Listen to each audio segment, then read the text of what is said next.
Éteins les lumières, je vais te montrer un truc de ouf.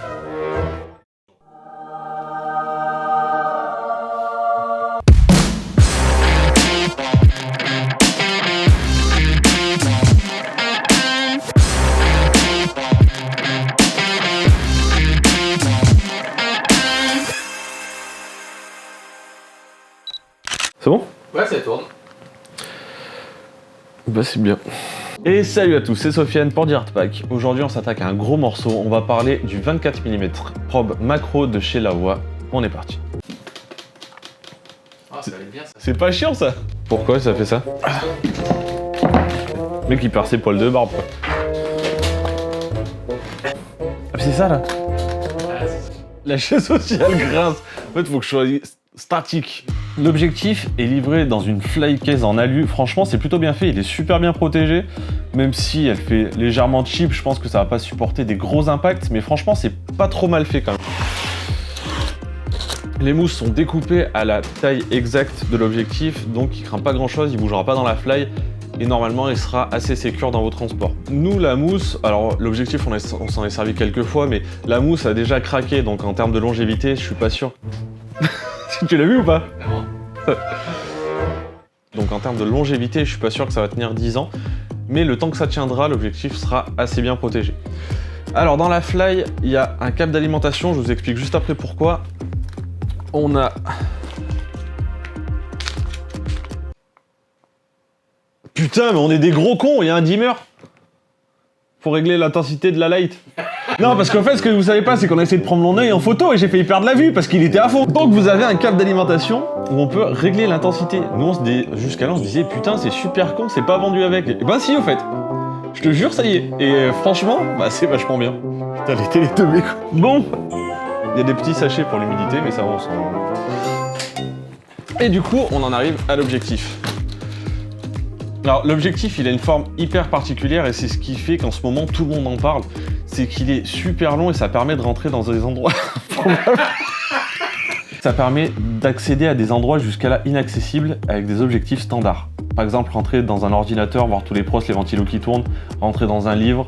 Il est étanche jusqu'à la connectique, ce qui permet de faire des plans dans des aquariums, faire un effet d'immersion dans une bouteille ou des choses comme ça. Et ça permet de faire des plans complètement fous. Alors à l'avant de l'objectif, il y a un rond de LED qui va permettre d'apporter de la lumière. Parce que le vrai problème de l'objectif, c'est que c'est un f14. Il va de f14 jusqu'à f40. Et là, vous allez avoir un vrai problème de lumière à gérer. Le fait d'avoir cette lumière, déjà, ça va adoucir, atténuer un peu ce problème.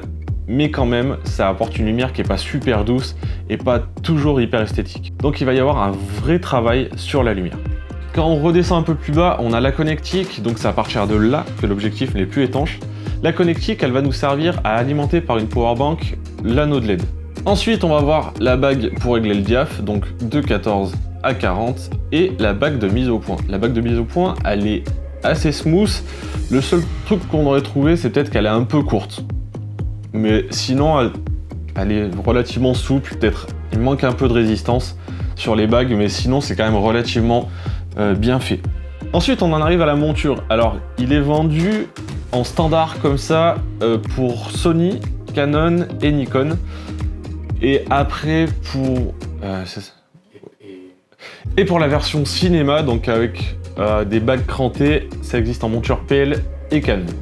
C'est un objectif macro, comme on le disait, qui a un facteur de grossissement de x2, c'est énorme. Et vraiment, on a testé les plans, c'est vraiment monstrueux à tester. Le prix, c'est entre 1600 et 1900 €. Ça fait une grosse fourchette, je vous l'accorde, mais selon les sites, ce qu'on a trouvé à l'heure actuelle, c'est entre 1600, nous c'est le prix qu'on l'a payé, et sur certains sites, ils montent jusqu'à 1900 €. Donc comme je vous l'ai dit, nous on l'a déjà testé, on vous montre les plans qu'on a tournés tout de suite. C'est parti.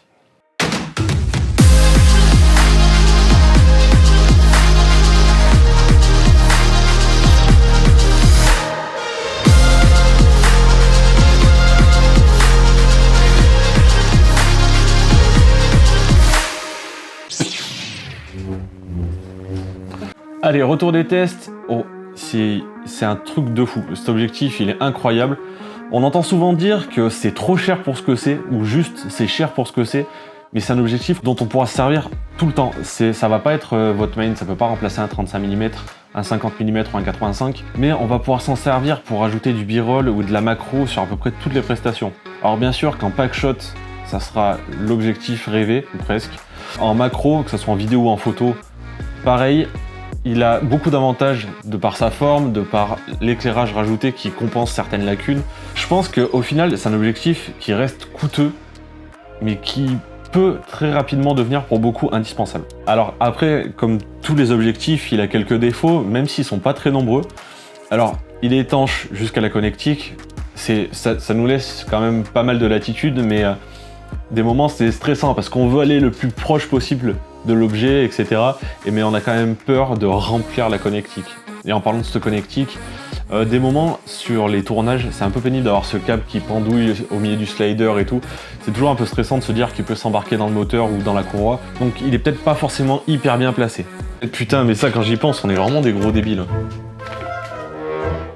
Ensuite, faites attention parce que tout à l'heure je vous disais que le pire ennemi de cet objectif, ça allait être le manque de lumière, mais il y a aussi la poussière.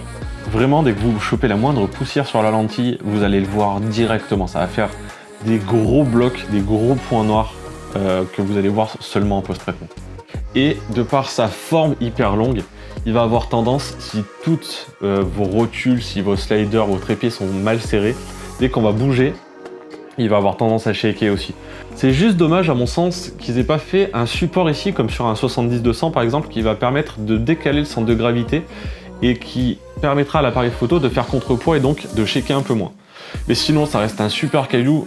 Honnêtement, si vous avez, si vous en avez l'utilité, mais si vous avez les moyens, je vous le recommande vivement. Thomas, qui est en train de me filmer, est d'accord avec moi. C'est vraiment une boucherie, on peut faire beaucoup de choses. Et je pense que pour beaucoup, comme je le disais tout à l'heure, ça peut devenir un indispensable. Si j'ai un dernier conseil à vous donner, par contre, c'est pas un objectif qu'on sort quand on l'a jamais utilisé. Prenez vraiment le temps de vous y habituer, de le dompter. Faites des tests, répétez beaucoup de tests pour vraiment vous faire la main dessus avant de le sortir en prestation. C'est pas un objectif qui va se destiner à tout le monde, forcément. Et si vous n'êtes pas un minimum créatif, je pense que c'est pas un objectif qui vous conviendra. Voilà, je pense qu'on a fait le tour. On vous prépare pas mal de nouvelles vidéos à suivre. Je vous dis à la prochaine. Ciao.